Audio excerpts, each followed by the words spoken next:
Leemos en este día de Santiago Apóstol, nuestro patrono,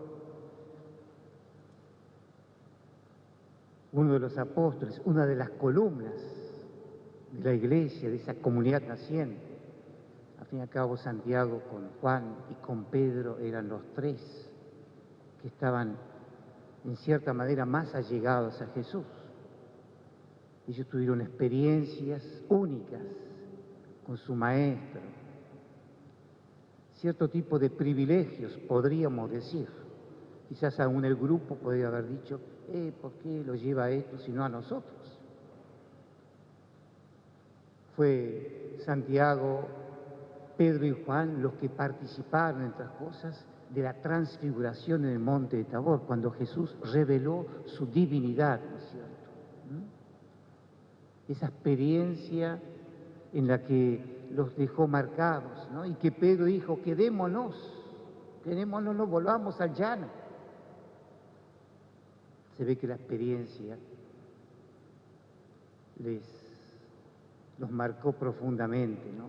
Y ahí estaban ellos tuvieron el privilegio de reconocer a Jesús, el misterio de la persona de Jesús. Para muchos, o para la inmensa mayoría, ese hombre bueno, ¿no? Que conocían su historia, sus orígenes allí en Nazaret, ¿no? Aquellos que decían, ¿de dónde le viene esta sabiduría? Si conocemos a su madre, a sus parientes, su origen tan sencillo, ¿no? Pero había un misterio de la persona de Jesús que no lo descubrieron. Ciertamente que lo sabía su madre, porque lo llevó en su seno, ¿cierto? Pero estos tres tuvieron este privilegio, ¿no? Pero siempre este tipo de cosas en la vida de Jesús, los privilegios era porque iban a ser pruebas mucho más grandes. No para destacarlos del grupo, sino porque les esperaban cosas mucho más grandes. Y esta escena, ¿no?, que aquí nos leemos en este día, tan grande para nosotros, tan importante para nuestra Santiago del Estero, ¿no?, para la iglesia, para Santiago, ¿no?, está en el camino de Jesús hacia Jerusalén. El final de ese camino era la pasión. Y Jesús se lo había dicho claramente. Miren que vamos a Jerusalén.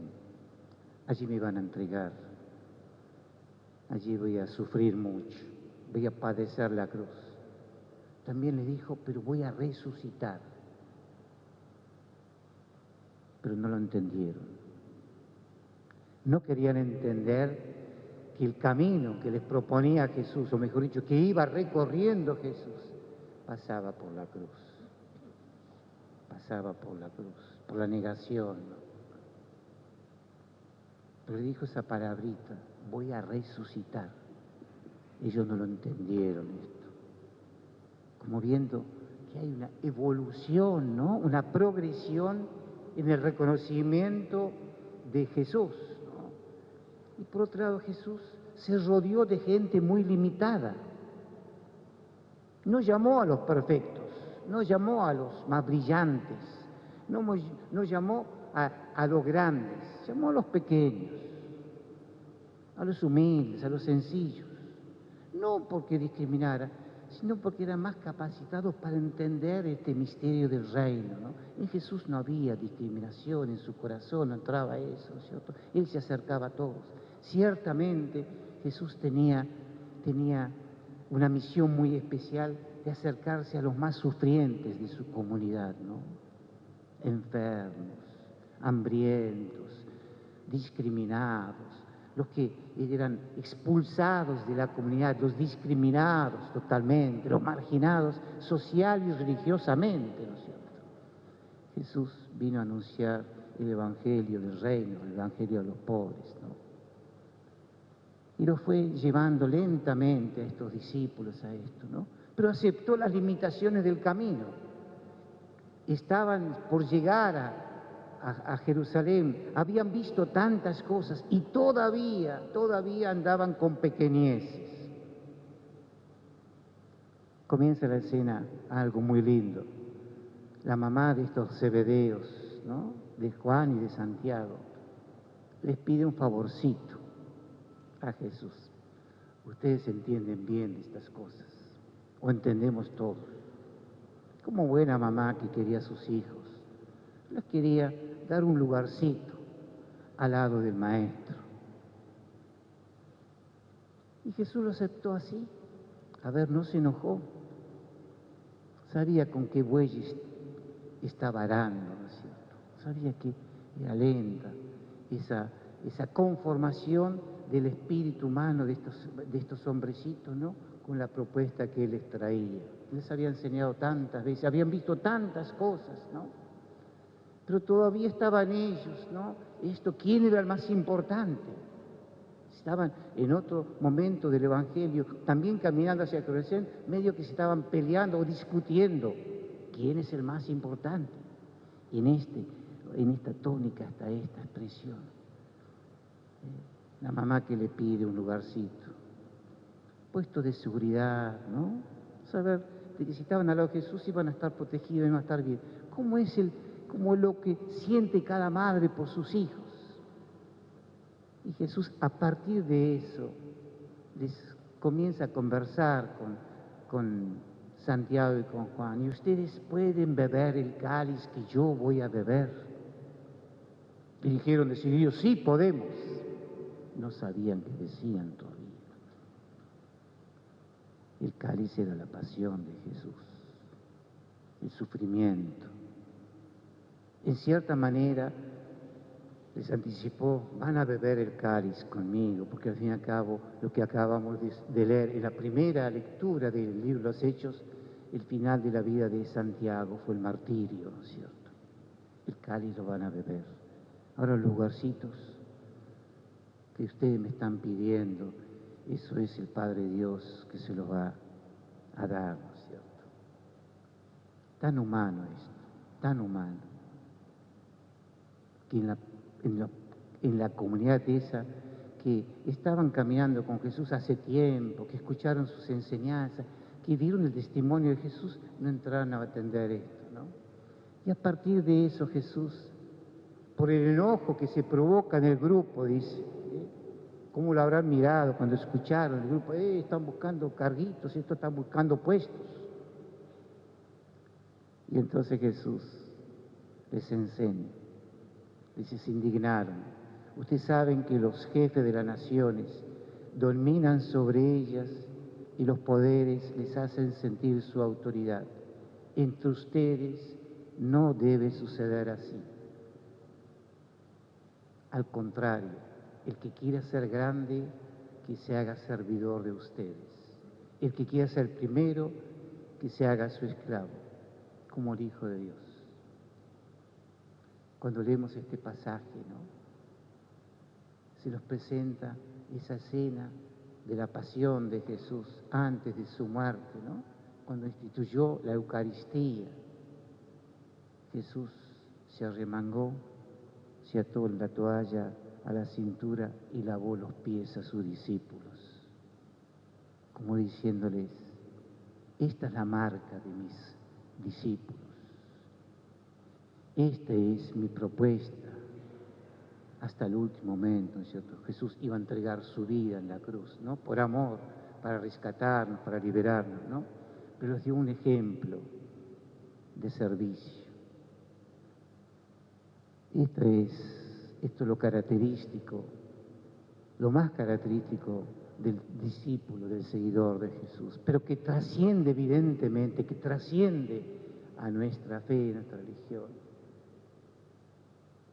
Entre ustedes no debe ser así, como diciéndonos, nosotros también tenemos, disculpen la expresión, ese bichito a veces, ¿no? Del poder, ¿no? De la autoridad, de la grandeza. Nos pasa en nuestra iglesia. ¿Y cuántas veces hemos desviado el camino del Señor por esto también? Por esto también. Quizás buscando privilegios, buscando lugares, buscando honores. No es lo que buscó Jesús, no es lo que buscó Jesús. Jesús vino para servir y para dar la vida. Y esta es la propuesta del Evangelio de hoy. Esta propuesta la vivió hondamente, la entendió definitivamente después Santiago y por eso dio la vida, ¿no? Qué hermoso es pensar en esto y cuántas veces nos tenemos que mirar nuestras vidas, ¿no? en qué medida estamos sirviendo a los demás desde el lugar donde estemos, desde el lugar donde estemos, desde el lugar donde estemos. Es el servicio, es la entrega, es un poco como olvidarse de sí mismo, ponerse en la vida de los demás, ¿no? Lo que nos pasa en este tiempo tan duro, tan difícil de la humanidad, de nuestra patria. Ponernos al servicio, que seguramente estamos llamados a ejercer esa autoridad que tenemos en distintos cargos para servir a los demás. El servicio implica olvidarse de uno. A veces tantos testimonios hermosos, ¿no? De aquellos que olvidan sus tiempos, sus descansos. Pensemos simplemente lo que están arriesgando su vida atendiendo a los enfermos, arriesgando su vida. ¿Cuántos están dando su vida, no es cierto? Eso es servir, eso es servir. Y tantas personas, ¿no? De la sociedad civil, que ustedes la conocen bien, ¿no? Que están haciendo este servicio desinteresado, ¿no es cierto? Quizás una de las gracias que le tenemos que pedir a Santiago Apóstol, nuestro patrono, que tengamos un corazón así. Si tenemos estas actitudes de servicio, podremos servir a una comunidad, ¿no? A cuidar la vida, a encontrarnos, a buscar siempre caminos de encuentro, ¿no? De conversar, de dialogar, ¿no? De poder integrar a aquellos que tienen, como decimos tantas veces en nuestro Santiago del Estero, la vida y la fe amenazados, ¿no es cierto? Saber mirar el sufrimiento con los ojos de Jesús,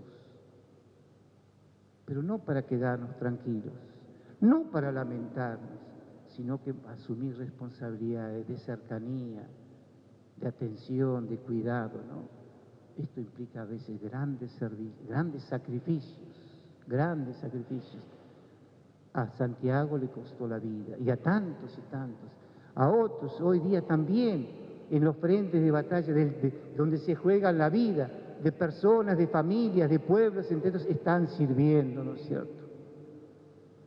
Viviendo este evangelio, o si no, viviendo en la sociedad, ¿no es cierto? Con este espíritu, ¿no? Pero evidentemente que este espíritu de servir, ¿no? Y más cuando tenemos responsabilidades, ¿no? Nos ayuda a encontrarnos, a ser una comunidad amigable, que nos incluyamos, ¿no? Que podamos, yo decía anoche, pensándolo en San Francisco Solano, ¿no? Es otro de los grandes que pasó por nuestra tierra santiagueña, ¿no? Cómo fue capaz de unir dos culturas, cuando se estaban por encontrar con todo, fue el que medió, el que fue el puente que pudo pacificar y encontrar ese poder colonizador con nuestros pueblos originarios, ¿no? Qué lindo mirar estos ejemplos, qué lindo, pedirle mucho, que este espíritu que nos presenta, esta propuesta de Jesús, al fin y al cabo, la podamos vivir, ¿no? En nuestra vida cotidiana. Se lo pedimos mucho al Señor, ¿no? Que no busquemos solamente estar en el centro, ¿no? Sino que si tenemos dones, si tenemos cualidades, si de repente fuimos elegidos para esto, podamos seguir sirviendo con un espíritu honesto, con un espíritu sacrificado, ¿no? Tratando de estar tan cerca o muy cerca de los que sufren mucho, ¿no? Seguramente que eso nos trae mucha esperanza, que la que necesitamos en estas horas de pruebas. Estos gestos y estas actitudes, ¿no?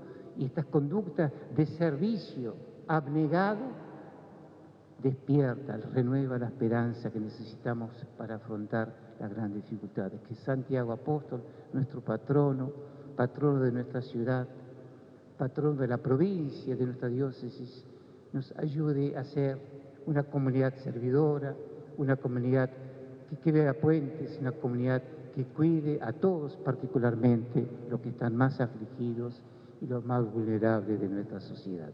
Que así sea.